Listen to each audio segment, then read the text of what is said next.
everyone, Pushing Up Roses here, and welcome back to another gripping episode of That Time on Murder, She Wrote. Today's episode is brought to you by the hellscape that is Twitter. A lovely viewer came to me and recommended Fatal Paradise, and oh yeah, we've got a Season 11 episode, let's go. I say that because the later the seasons, the more bonkers Murder, She Wrote gets. I must warn you, this is a Frankenstein episode, and by that I mean Frankenstein's monster, and by that I mean this story consists of 5 or 6 plots all haphazardly stitched together to create one giant abomination. It has more twists and turns than Justin Timberlake's ramen noodle hair from the late 90s. I do love a complicated story, so let's dive right into Fatal Paradise. We begin our story in my kind of town, Chicago. Look at that skyline. There's the Vagina Building. I cannot wait to hear these accents. Look, pal, in exactly 45 minutes, there's a plane that goes to Chicago. A man named Phil Sparling is currently being broken up with via tape recorder, and you thought being sent a text was bad. Anyway, Phil, I hope someday you'll find it in your heart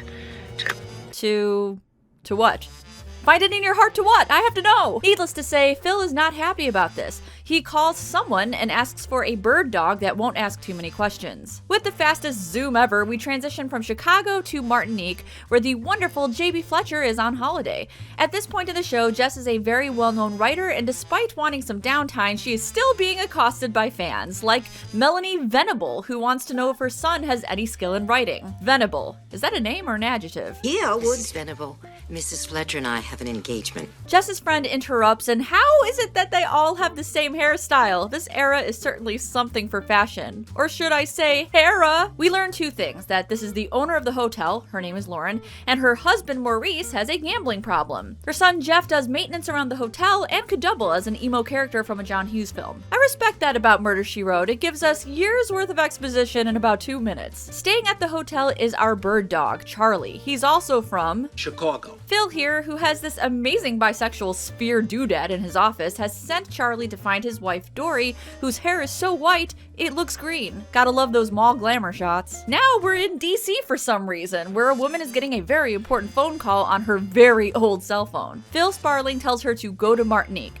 I love that we're only about 5 minutes into this episode, but we've been in 3 different locations already. How thrilling. Back in Martinique, we witness a tense poker game. Though you wouldn't know it by the upbeat music, it feels like we're in a Mario game.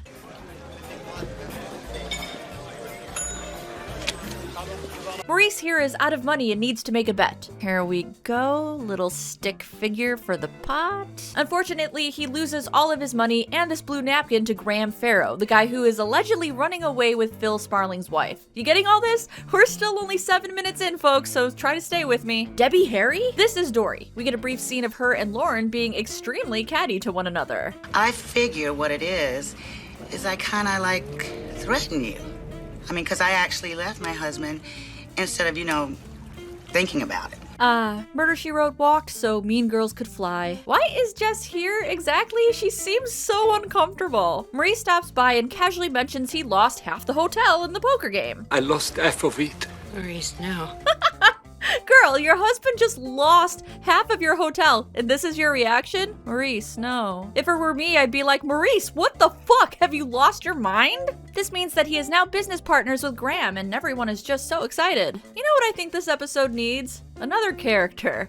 The DC woman from earlier shows up at the hotel looking like my 4th grade reading teacher and has caught the eye of Hilton, no relation to the hotel. His mom comes up to rein him in because, as you all know, a boy's best friend is his mother. As Jessica is having dinner, she hears a familiar voice. It's her old friend, Charlie Garrett, who has been in a handful of Murder, She Wrote episodes, so this connection does make sense. I'm so used to Jessica knowing completely random characters that you see one time and never again, so I'm glad we have some consistency with this relationship. Charlie is interrupted by some sea captain who is also the head detective of Martinique, and Jessica also knows him? Why does she know everyone? Room 208, Charlie. Ooh, booty call. Remember when salmon was an acceptable color to wear? I'd say about the closest you ever came to scuba diving would be a McFish sandwich. So I had to stop the episode here because I was wondering if the filet-o-fish was ever called a McFish. It wasn't, but it is called that in France, and Martinique is a region of France, so well done, Murder, She Wrote. I'm not sure why Jessica is calling it one, as she is a tourist, but still. Also of note, the McFish has ketchup on it instead of tartar sauce, and that makes me want to die. Give me that filet-o-fish. Give me that fish. While catching up, Charlie tells Jess he is looking for Dory Sparling. He is under the impression that she was kidnapped. Jessica says no, that she had seen her earlier and she appeared fine. Charlie goes through all these silly scenarios about how Dory might be putting on an act. Later that night, on a ship that Dory and Graham are staying on, she pokes through some towels, as you do. She finds a trap door and wow, look at all those levers. I wonder what kind of adventure game puzzle this will turn out to be. While heading to the hotel the next day, Dory runs smack dab into Charlie. He introduces himself and sparks start flying. As Jess and Lauren are talking about their Cabot Cove days, we get a special appearance from Jorts. No, not the cat, actual jorts with the stringies hanging off of them and everything. Dory and Charlie connect on their little lunch date. They just have so much in common. The white socks, onion rings. They both like sports and fried food. Amazing, so unique. Hilton keeps making passes at Norma, the lady from DC who is actually posing as a school teacher. I mean, obviously, circle glasses equals teacher. Because Jess is so sweet, she did take a look at Hilton's writing and gave him some notes and words of encouragement. His mother steals him away and tries to sway him from being a writer and tells him to stay away from Norma. Hilton, do not argue. And later, he wears her hair as a wig. Charlie gushes to Jessica about Dory and insists she is trapped in a weird situation. Are they on their way to dig up dinosaurs? It looks like they're on the set of Jurassic Park. He sees her leaving with Graham and his bodyguard, who threatens him and tells him to stay away from Dory. Jessica's reaction. I have never seen such a blatant look of surprise. I also want to point out that I love this sign that looks like it's the graphic design is my passion meme. It looks like somebody just slapped this red paint onto this arch and called it a day. Later that night, in a scene that looks way too much like The Room, Dory calls Charlie and asks if her husband, Phil Sparling, sent him to get all the money Graham stole, and he's like, yeah.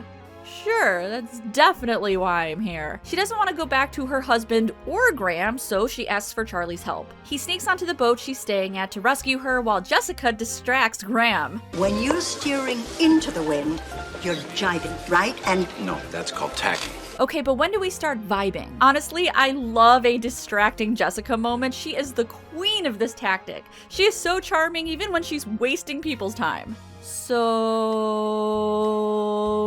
this woman's dead. As Charlie and Dory are pulling up to some dock away from the hotel, she is shot, and Charlie is heartbroken because now he will never get laid. Oh hey, money. He and Jess are brought into the station for questioning the next day, Charlie being the #1 suspect, as his pistol was found at the crime scene when he tried to shoot at the murderer. Why did he leave his pistol there? Why? Jess asks if they had found the bullet that killed Dory. It passed through the victim and is probably somewhere beneath the sifting sands of the inlet. Oh, how poetic. Tell me more about the sifting sands. During some maintenance, we run into Maurice and Jeff. Hey, Dad, you got a minute? Can we talk about it later? And the cat's in the cradle and the silver spoon. Jess finds out that the hotel is in trouble because Graham isn't going to put up any money to fix it, even though he won half of it in that poker game. Time for some good old classic J.B. Fletcher snooping. Her and Lauren look for the bullet while Jessica says a few things about Charlie. he lives by his own code, which is usually taking care of #1. And secretly #2. Luckily, Jess finds the evidence she was looking for. The furious absent of this projectile finds its resting place here, among the birch's bark, never thinking it should be unearthed in so ignominious a fashion to serve as witness to such foul misdeeds. See, Captain, I can be poetic about bullets too. Graham ends up talking to Sparling, blaming him for the death of his new gal. Sparling says he wants his money back and hired someone to take out Dory to send a message. Unfortunately, the money is now missing. Yes, that's exactly what I'm looking for. A large pizza. Dave, I have to go. Oh, secret #2? Jess follows the comical punching sound effects and finds Charlie being beat up by Graham's henchmen. Good heavens, stop that! I love how annoyed she sounds at this situation. Jess tells Charlie she talked to somebody named Dave Kowalski from the Chicago Sun-Times, and wow, can we get more Chicagoan? Dave Kowalski. I feel like I'm watching a Superfan sketch. Welcome to another edition of Bill Swirsky's Superfan. Apparently this whole situation was written about in the paper. Sparling was in financial debt after Dory and Graham wiped his bank accounts. Jess knows Charlie hid the money at this point and asks how much is at stake. $6 million. Charlie tries to show Jess where he hid it, but it's gone. Aw, but wait, what do we have here? A shoe print. Well, well, well, turns out this woman isn't a school teacher after all. She is the hit woman Sparling hired to take out Dory, and she has taken the money for herself. As she is trying to leave, she is confronted by Jess and Charlie. Jess says she recognized her shoe print and... I'm I'm sorry, what? How did Jessica know this was her shoe print? How? They've never had a single scene together. What the heck is going on? Or is this pattern the calling card of the assassin? Okay, after another viewing, I did find the scene where Jessica meets this character. It lasts for about 30 seconds, and Norma is wearing her shoes around her neck. You can barely see them, so I still don't buy that Jessica committed that pattern to memory, but I don't know, maybe she's the world's most observant person. Charlie is now figuring out that he was hired to find Dory so the assassin could eliminate her. Poor guy. And they had so much in common, too. The white socks, onion rings. There is a twist, though. Though she was hired to kill Dory, this woman is not the killer. She claims she followed Charlie and Dory and saw somebody else shoot, and also saw the opportunity to steal the money Charlie had hid nearby. Dude, can this wait? Excuse me, I must water my plants. They are like the living jewels of the soil. That was my best French accent. Thank you, I'm here all night. While the captain is playing with his watering can, not innuendo, Jessica has her epiphany. Jess meets with Lauren and Maurice to talk about how hard Charlie took Dory's death, so hard that he went off to be alone for that night. This lures the actual killer into Charlie's room to search for the money that is still missing to the public. It's this guy, Maurice. The maintenance man with a gambling problem who we see for maybe 3 minutes total. So how did Jess figure this out? Well, she noticed that he could listen in on people's phone calls since he is the maintenance guy. He could have easily overheard Dory and Charlie discuss their plans to escape with the money. Jess also says this wasn't the first time he had searched Charlie's room. Earlier, she noticed him come out of his room claiming it needed maintenance on the shower. However, Jeff had already fixed it. Apparently, seeing the captain try to unclog his watering can reminded Jess that Maurice did this. Kind of a stretch, but who am I to question the methods of the brilliant J.B. Fletcher? Jess also says that she found his lighter on the shore and that places him at the crime scene. Maurice says that he'd gotten word that Charlie was a PI from Chicago and wanted to get back at Graham, who was also from Chicago, so he assumed they were connected and listened in on all of the phone calls. He shot Dory to get back at Graham for taking the hotel, then tried to find the money afterwards. The best thing about this ending is that he didn't actually lose his lighter, just bought a new one and said she found it there on the chance she was right about him. Damn. Charlie takes a moment to be sad before taking off. It was just so damn sweet there for a while. I guess I should put a lid on that kind of stuff, huh? Wow, he sure does sound cavalier for just witnessing the murder of somebody he bonded with. Onion rings. Then Jess is like, hey, it's not too late. Let's go scuba diving, and that's the end. Okay, final thoughts. Well, that was certainly a whirlwind of an episode. I must say, the first time I watched it, I was in a perpetual state of confusion because so many things happened so fast, and there's a lot of characters and red herrings. My second viewing was much better. I connected the dots and enjoyed the attempt at a noir-style murder mystery, and every time somebody pronounced Chicago. Chicago. This was definitely a classic tale of downtrodden PI starts to fall for the femme fatale. Money and assassins are involved, and don't forget about all that sexy sax. Murder, She Wrote is more of a cozy style mystery show, but that being said, the noir format worked for this episode, for the most part. I do think there were way too many characters here. I understand that there needs to be diversion, something to challenge the viewer, but what purpose did Hilton and his mom play? Or the relationship between Jeff and the receptionist, which I didn't even mention because it's so much nothing, yet the writers definitely put some emphasis on it. I do enjoy when I see a recurring character on Murder, She Wrote, but in the nicest way possible, Charlie is not my favorite. I definitely have a softer spot in my heart for Harry McGraw, another PI that Jess had befriended. And I'm not the biggest fan of this setting either, but I know that there can only be so many murders in Cabot Cove. The show absolutely needed to expand to have Jess travel more as she became more well-known as an author. Otherwise, the show would be even more unbelievable than it already is, but this just was not one of my favorites.